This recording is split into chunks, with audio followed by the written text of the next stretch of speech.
سلام دوستان، صبحتون بخیر. امیدوارم هیچ مشکلی هم داخل زندگی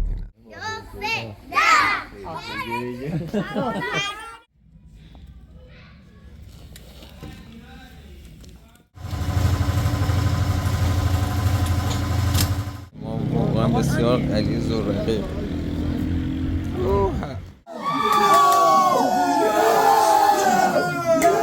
شاید باور نکنید ولی من دقیقا 1 روز و نیمی هستش که اگر متوجه بشی این اصغر. دوستان صبحتون بخیر. امیدوارم هیچ مشکلی هم داخل زندگی نداشته باشی. الان دقیقا ساعت 7 صبح و دمای هوا هم -4 درجه است و واقعا یخ زدم. خیلی سرده. بریم دنبال معلمان و به مدرسه بریم.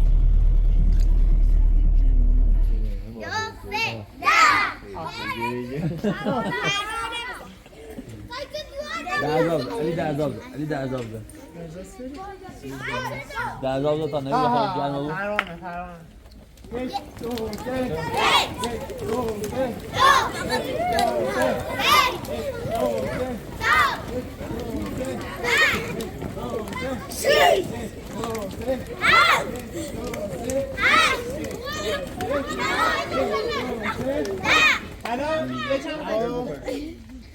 حالا در صف وایسا.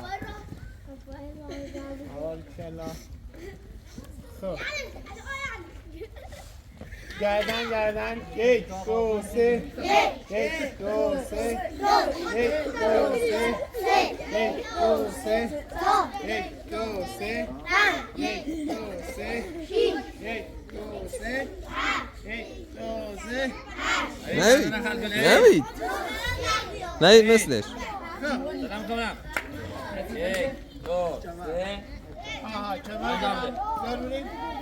شبانه قربونی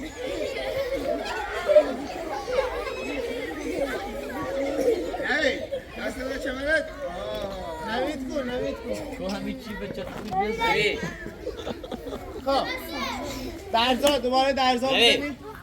خب بچه‌ها سمیز سوال سمیز باشه. ملیسا یا قراره فیلمچه اشفامت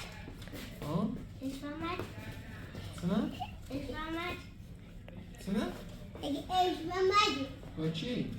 بخط ما همیشه ملوس و نیاز روی اشو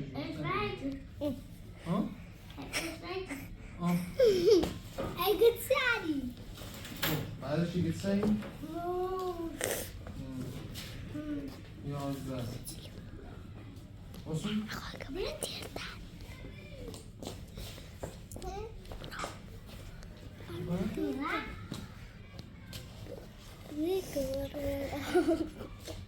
Mesela şunu bunu okuyayım.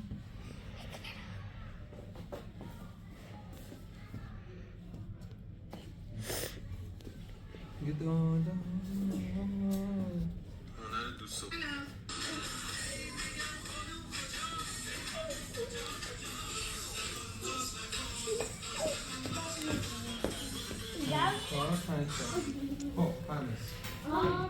آقا لاله رسته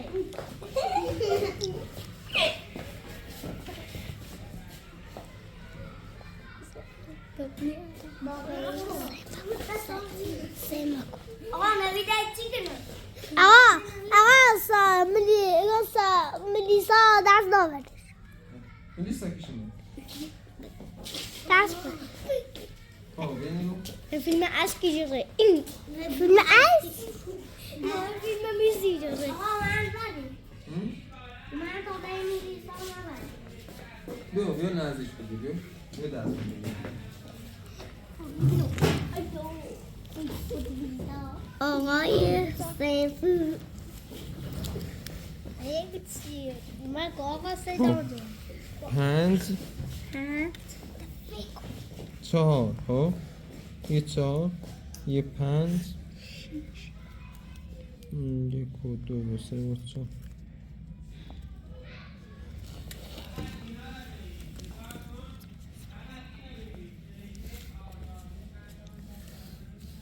این از ایرو خب از صاف رفته بود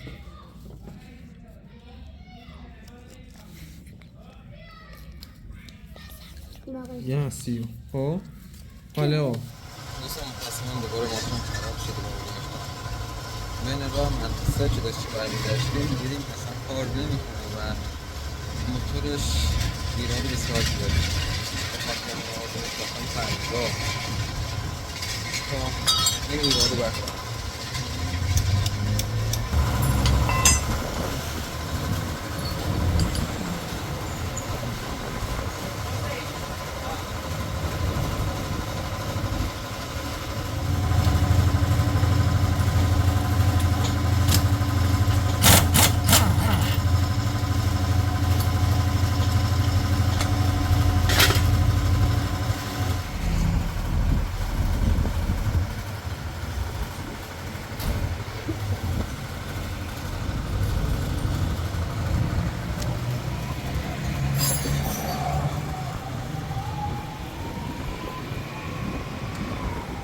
قهوه بخوریم چند می‌خرجی؟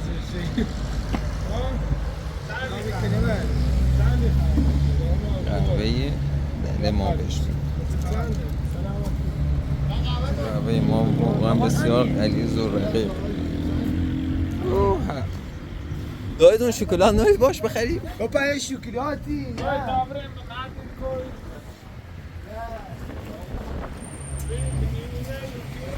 ساین مدرد قیم بده کنم بخاطر اینکه حالا ویدیوها تایمشون داره عوض میشه و روی تایم خودشون باروری نمیشه به خاطر اینی که برقا در ایران داره حدود 2 ساعت در طول روز قطع میشه مثلا از ساعت 1 تا ساعت 3 قطع میشه من واقعا قادر نیستم که بدون برق زیرمیسی ویدیو رو انجام بدم و از این بابا ازتون معذرت خواهیم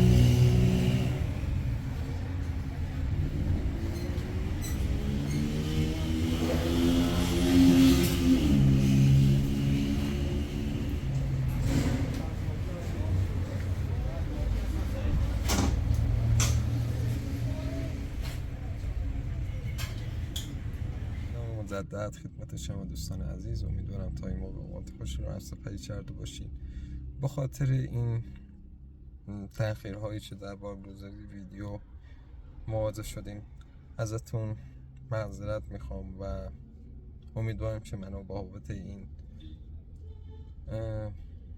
تأخیرها و سرلنگاری ها ببخشید. متاسفانه باخبر شدم تعدادی از کانال های عشایری توسط خود یوتیوب حذف شدن و در بخش پرسش و پاسخ به این سوالات یعنی به این مبحث که چرا این کانال ها حذف شدن بیشتر حرف میزنیم و جواب میدم.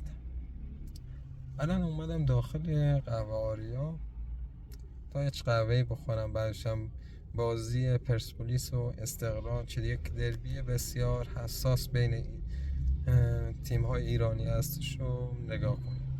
امیدوارم تیم پرسپولیس این بار ببره.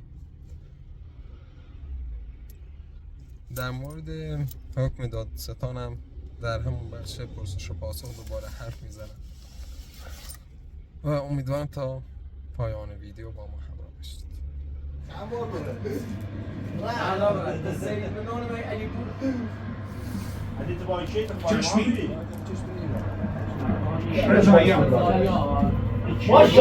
آنی شاپ گرفته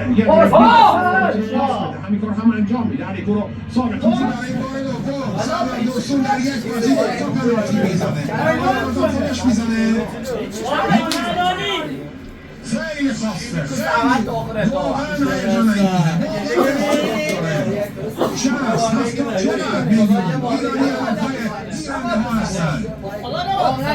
این استقلالی نیمی پرسپولیسی همه هیجان دارن. چه خواهد شد؟ همه دارن به سردار میگن که چه بکنه. پنالتی در عوض شد، کنانی میزنه، مخالف انگار. ببینیم چی میشه بالاخره. مربی میگه نزنه حسین. انگار مربی مخالف بود. مربی میگه خوش بزنه. پنالتی در عوض شد.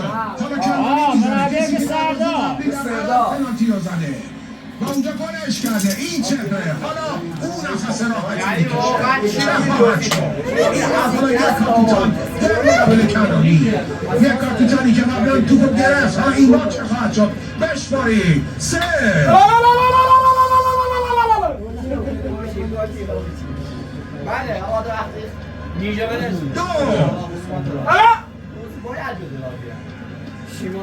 توی دروازه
با نتیجه 2-1 برنده شد و حالا تا چند دقیقه دیگه شاهد خوشحالی طرفداران تیم پرسپولیس در سطح شهر هستیم و اگه هم دقت کنین هم اکنون دارن خوشحالی میکنن و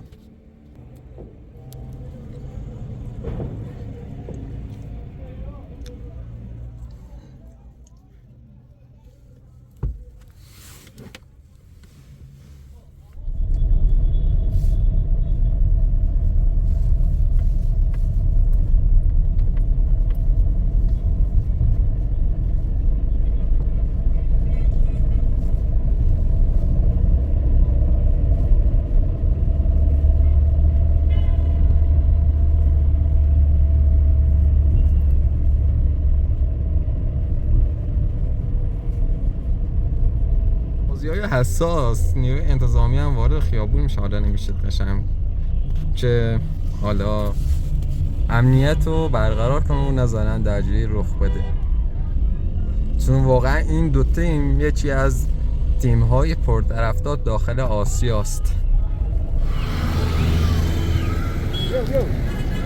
ها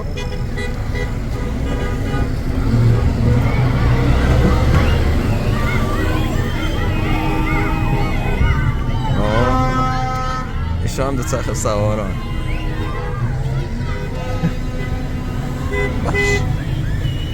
یعنی ما اسممون پرسپولیس، هویتمون پیروزی. یعنی باید من هر بازی پیروز بودم.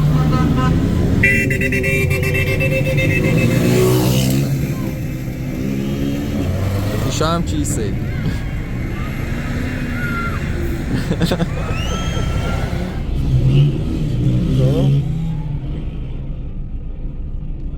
خب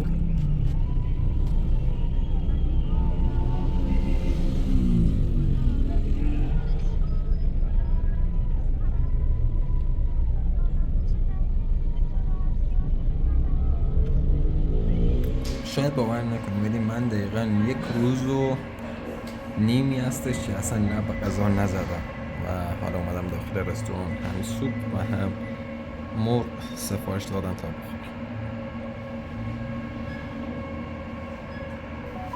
دوستان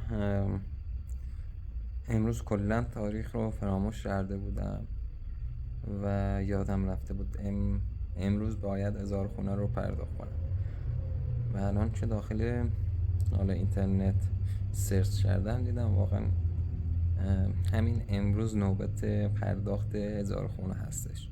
برای همین میخوام برم آبربانک و از دستگاه برای صاحبخونه پول این ماه هزارا رو پرداخت کنم.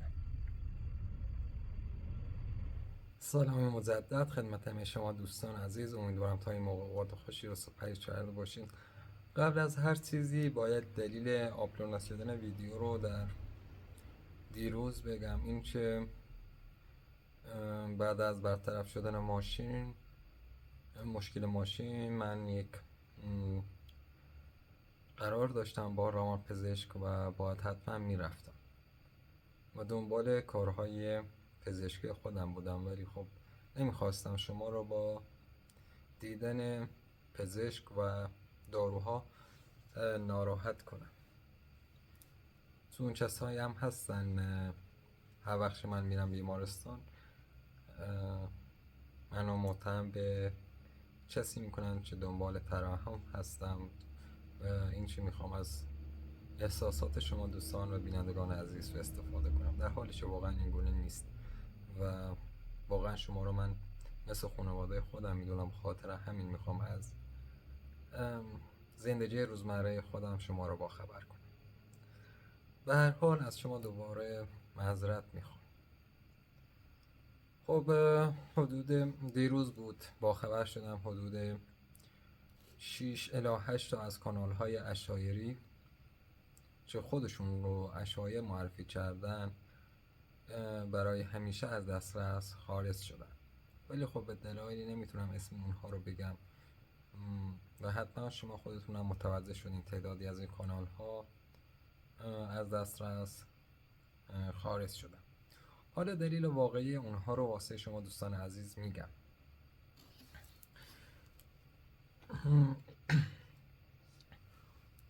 حالا یک متنی هم آماده کردم، گفتم از روی متن بخونم بهتر. در روزهای اخیر چندین کانال یوتیوبی که با نام فرهنگ عشایری فعالیت می‌کردند اما در واقع محتواهای خشونت‌آمیز و غیر اخلاقی منتشر می‌کردند از پلتفرم یوتیوب حذف شدند. این کانال‌ها صحنه‌هایی از کتک زدن زنان، سوء استفاده از کودکان و ترویج رفتارهای غیر انسانی را به نمایش می‌گذاشتند که نه تنها با قوانین یوتیوب در تضاد بود بلکه با اصول انسانی و اخلاقی نیز سازگاری نداشت. حالا چرا این اتفاق افتاد و این کانال ها حذف شدن؟ چرا بقیه کانال ها که حالا کتککاری زیادتر بود حذف نشدن؟ خب اینم دلایل خاص خودشونو داره. حالا بهتون میگم. گزارش های مکرر کاربران و نهادهای مدافع حقوق بشر درباره این کانال ها در نهایت باعث شد یوتیوب تصمیم بر حذف آنها بگیرد.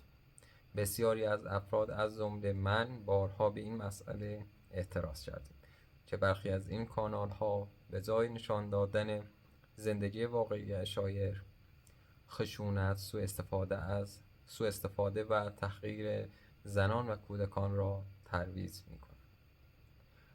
خوشبختانه یوتیوب نسبت به این تخلفات بی تفاوت نماند و در نهایت این کانال ها رو مسدود کرد. تأثیرات منفی این کانال ها رو میخوام واسه شما دوستان عزیز بر جامعه بگم. اولین تأثیر که داره عادی سازی خشونته. وقتی کودکانی که این محتواها را میبینند تصور میکنند کتککاری و کتک زدن زنان یا تحقیر کودکان امری طبیعی است. این رفتارها به بخشی از فرهنگ آنها تبدیل خواهد شد. ترویج بی‌عدالتی علیه زنان. دلیل تأثیر بعدیش. در این ویدیوها زنان اغلب به عنوان موجوداتی فرودست نمایش داده می شدند که مورد ظلم قرار می گرفتند و اعتراضی ندارند. چنین روایتی می تواند زمینه ساز خشونت‌های بیشتر شود. استفاده ابزاری از کودکان. برخی از این کانال ها از کودکان به عنوان وسیله‌ای برای جذب بیننده استفاده می کردند. آنها را در شرایط تحقیرآمیز قرار می دادند. از کارهای سخت آنها فیلم می گرفتند و از معصومیتشان سوء استفاده می کردند. ببخشید. لطمه زدن به چهره واقعی عشایر. این کانال ها تصویری نادرست و خشن از جامعه عشایری ارائه می دادند که با واقعیت فاصله داشت. عشایر واقعی مردمی مهمان نواز، مهربان و با فرهنگی غنی است، نه کسانی که زنان و کودکان را مورد آزار قرار دهند. حالا به بخش بعدی، یعنی لزوم آگاهی بخشی و برخورد با تخلفات مشابه میرسیم. حذف این کانال ها یک قدم مثبت است، اما کافی نیست. هنوز هم افرادی هستند که با سوء استفاده از عنوان فرهنگ عشایری سعی دارند محتواهای غیر اخلاقی منتشر کنند. ما به عنوان مخاطب، شهروند، وظیفه داریم که در برابر این نوع محتوا سکوت نکنیم و آنها را به یوتیوب گزارش کنیم. فرهنگ صحیح عشایری را به درستی معرفی کنیم و نشان دهیم که این جامعه به دور از خشونت و تحقیر است. در برابر ظلم و بی‌عدالتی علیه زنان و کودکان بایستیم و اجازه ندهیم که چنین رفتارهایی در سکوت ادامه پیدا کند. یه جنبندی هم درباره این مسئله انجام بدیم من بد نیست. حذف این کانال های مختلف نشان داد که صدای عدالت طلبان بی اثر نیست و اگر همگی در برابر بی‌عدالتی ها بایستیم می توانیم تغییر کنیم. امید دارم که یوتیوب و دیگر پلتفرم ها همچنان به برخورد با محتواهای آسیبزا ادامه دهند و فضایی سالمتر و انسانیتر برای همه کاربران فراهم شود. همچنین ما نیز باید آگاهی خود را افزایش دهیم و در برابر ظلم و سوء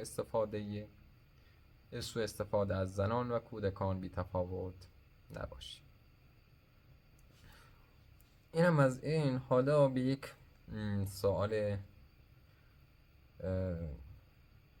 دوست عزیزمون میپردازیم و این چه بگم دوستان، شاید دلیل دیگه‌ای هم این باشه که تعداد کانال ها که در اون خشونتی هم وجود نداشت هست شد. این بود که یک کانال در اون خشونت علیه زنان و کودکان رواج داشت و اونها رو به نمایش میگذاشت و حساب بانکی که این کانال به این کانال وصل بود همزمان به چندین کانال دیگری هم وصل بود و وقتی این کانال حذف شد تمامی کانال هایی که به این حساب کاربری و حساب بانکی وصل بودن اون کانال ها هم حذف شدن. پس نه، حالا فقط خواستم چیزی رو بگم. اینکه قدرت واقعی در دست شما بینندگان عزیز هستش و اگر شما اقدام کنید میتونید هر کاری رو انجام بدید. حتی میتونید همین کانال من رو با گزارش دادن و دیسلایک کردن حذف کنید.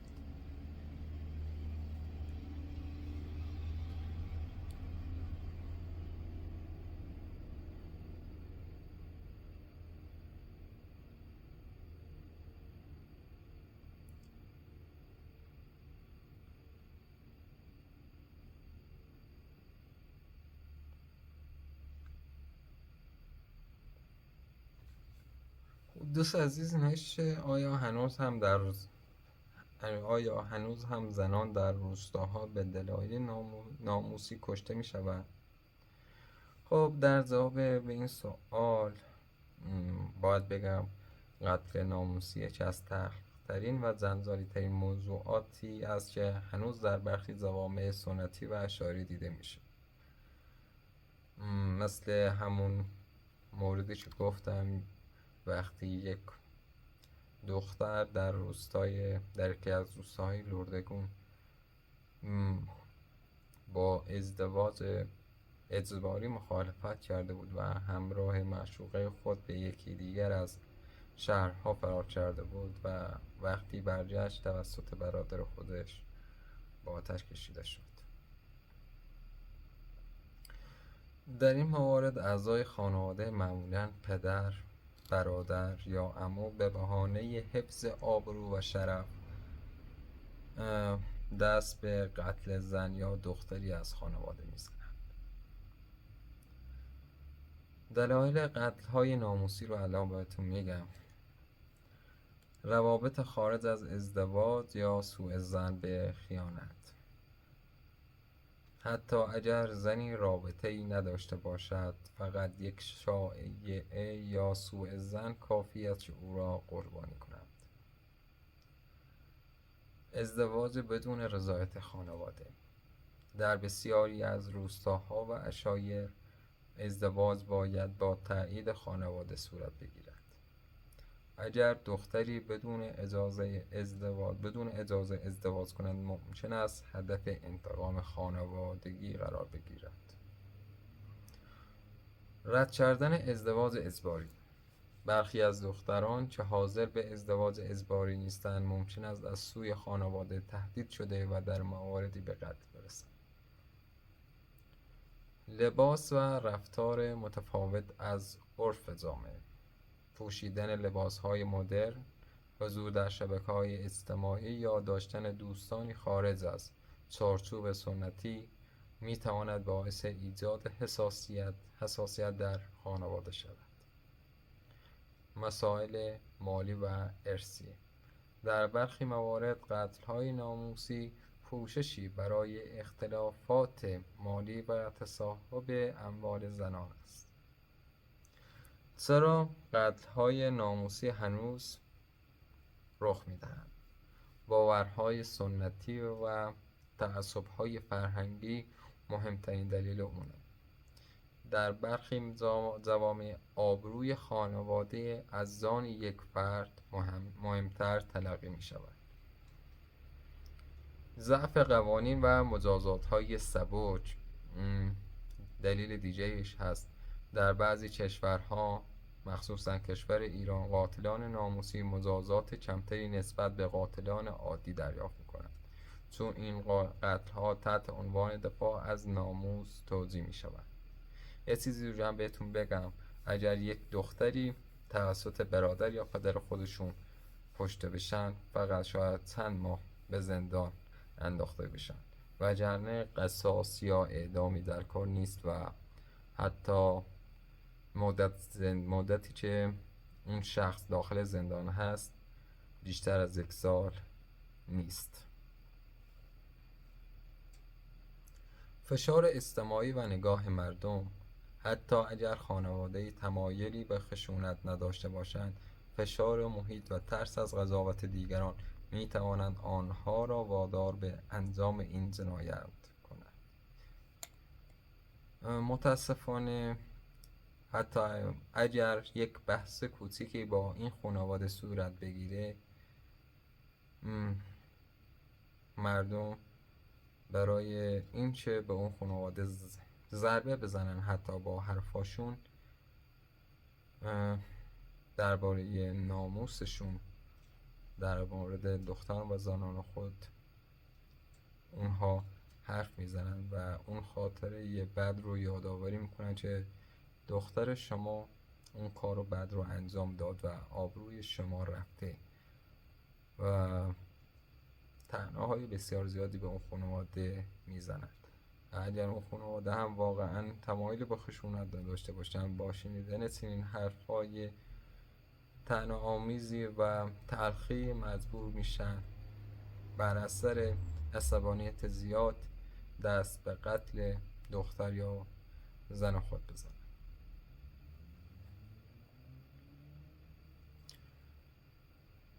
حالا مثال‌های واقعی از قتل‌های ناموسی رو الان واسه شما دوستان عزیز میگم که میتونین اینها رو هم در گوگل سرچ کنید و حرفای من رو تایید کنید. خب اولی مثال، دختری که فقط به یک پیام در واتساپ پاسخ داد و کشته شد. در یک روستای سنتی، خانواده پس از دیدن پیام‌های واتساپ دخترشان با یک پسر، او را به قتل رساندند بدون اینکه بدانند محتویات پیام چه بوده است. و مثال بعدی، زن جوانی که به خاطر عکس اینستاگرامی جانش را از دست داد. زنی که بعد از طلاقش عکسی بدون روسری در اینستاگرام منتشر کرد توسط برادرش به قتل رسید، زیرا خانواده‌اش آن را بی آبرویی می دانستند.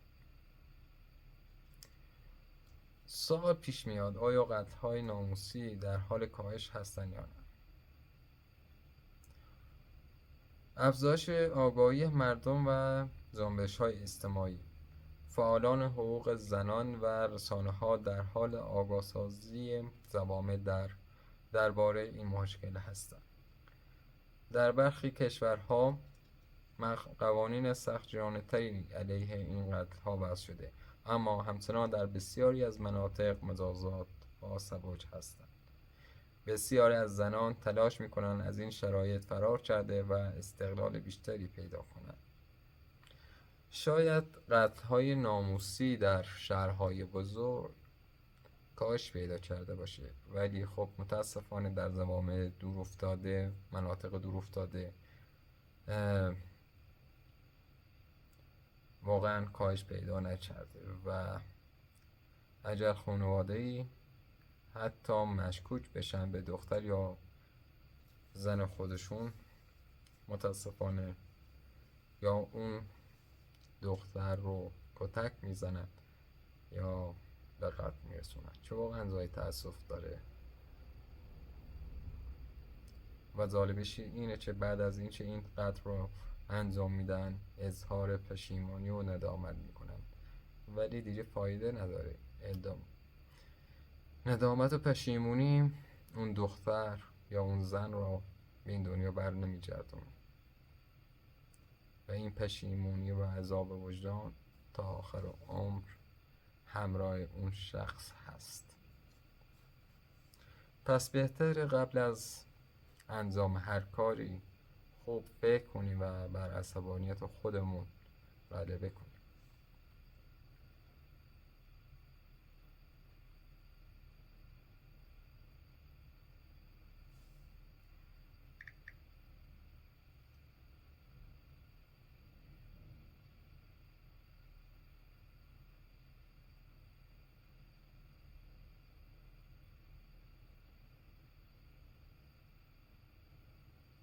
دوستان حالا به تعدادی از سوالات شما پاسخ میدم و اینکه واقعا معذرت میخوام توی این چند روز حالا نتونستم تمامی پیام‌های شما رو بخونم، ولی قول میدم که فردا تایمی چند ساعته برای خوندن پیام‌های شما اختصاص بدم.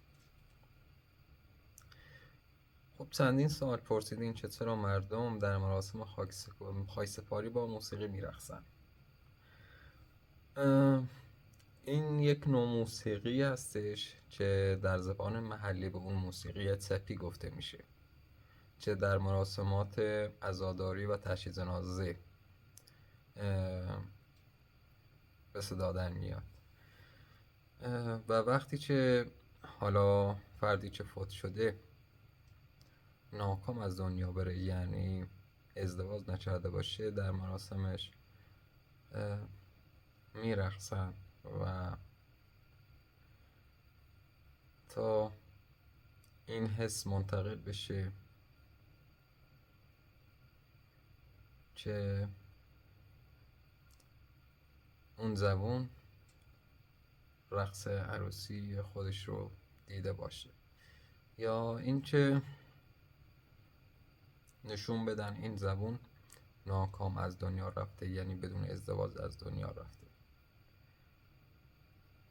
شاید شما تفاوت خاصی رو نبینید، ولی کسانی که در این منطقه زندگی میکنن، حتی اگر اونها اون صحنه رو نبینه و فقط صدای موسیقی به گوشش برسه، متوجه میشه این چه نوع موسیقی هست و در جایی و در منطقه مشغول عزاداری هستن. گفتین اگر کسانی که معتاد هستن پول نداشته باشن، از کجا پول مواد مخدر خودشون رو تهیه میکنن؟ خب کسانی که به اعتیاد روی آوردن و معتاد شدن، ابتدا سعی میکنن که با جمع کردن کارتون ها و چیزهای فلزی که در خیابون ها ریخته شدن پول مواد خودشون رو تهیه کنن، و اگر هم موفق به این کار نشدن، متاسفانه به دزدی روی میارن و اموال مردم رو هرچند چه ناچیز باشه میدزدن.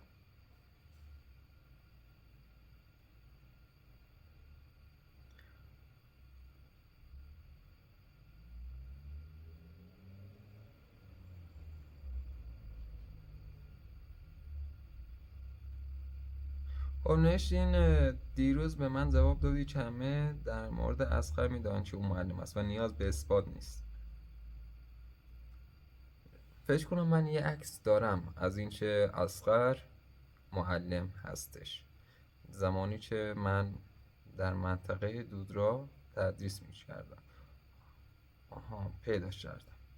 دقیقا مدرسه نخودکار هست و یک عکس یادگاری ما گرفتیم که اگر متوجه بشی این اصغر و این ور بیارم، این من و این هم دانش آموزان من هستش.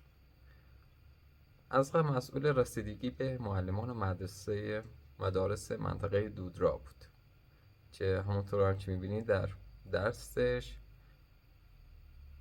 دفتر میبینید که گزارش ها رو بنویسه و به اداره آموزش پرورش تحویل بده. و ببینم بازم عکس دارم ازش.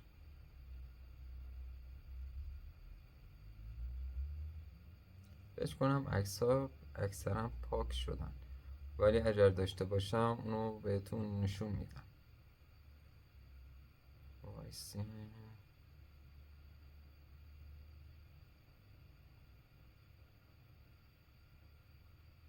من دیروز به صورت اتفاقی اینا رو دیدم و خواستم یاد گذشته کنم و مدرسه که در دورا تدریس می‌کردم واقعاً باصفا بود، هم مردمش و هم دانش آموزانش.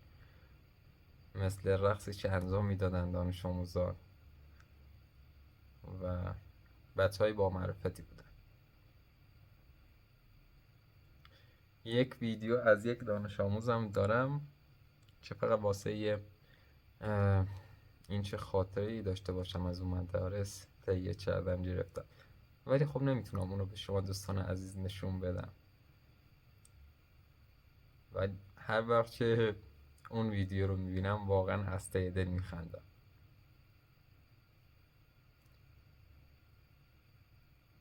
دیجه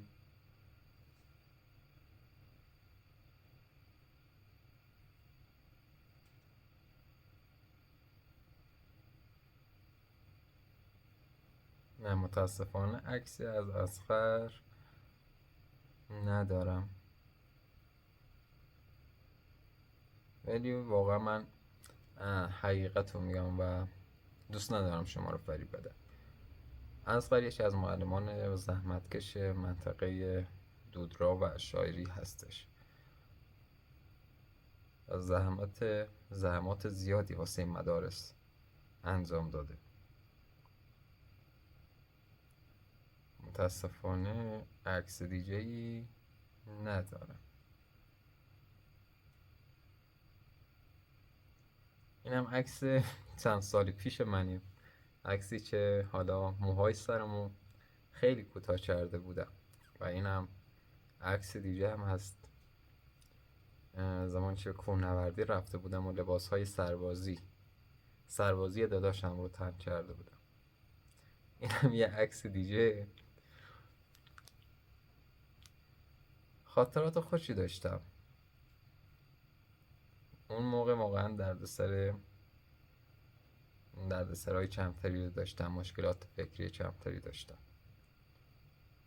و خدا رو شکر الان بهتره.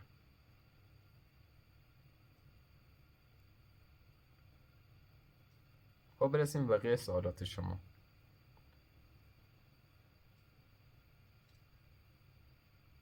آیا تمام اقساط لباس‌هایی را که گرفته اید پرداخت کرده اید؟ نه، لباس‌هایی که من گرفتم فکر کنم 6 ماهه بود و بعد از 6 ماه قسط‌های من تموم میشه و به صورت خودکار از حقوقم کم میشه و نیازی نیست من به اون مغازه برم تا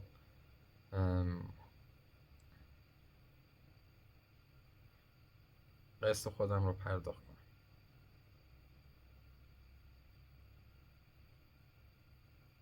این چی گفتین چرا تلویزیون بزرگ خریدی و نیازی به یخچال بزرگ 2 قلو نیست؟ حق با شماست و واقعا برای یک نفر چنین یخچالی بزرگه، ولی من به آینده دارم فکر میکنم و اینکه شاید در آینده مجددا ازدواج کنم و با نرخ تورمی که کشور من با اون مواجه شده میدونم که حالا چند سال آینده همین یخچال حدود 4 الی 5 برابر قیمت میگیره و گرونتر میشه. پس بهتره اونها رو حالا خریداری کنم و مثل یک پسنداز به اونها نگاه کنم که بعدا به مشکل بر نخورم.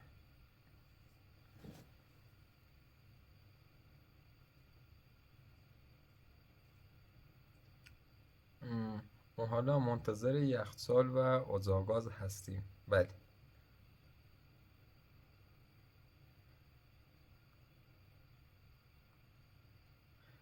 سعی میکنم اجاقاز و یخچال رو همین چند روز یا ماه بعدی خریداری کنم.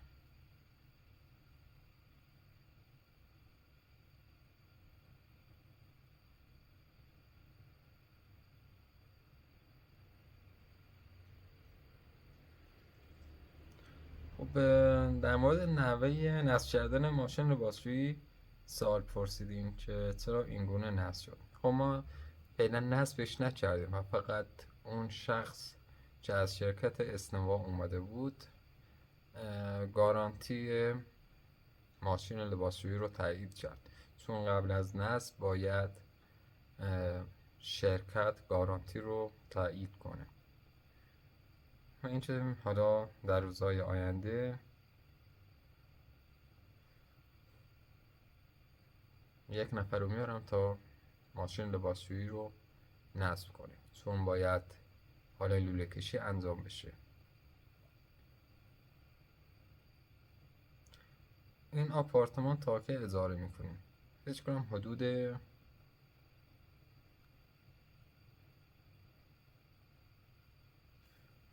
حدود 3 ماه دیگه اجاره خونه من تموم میشه.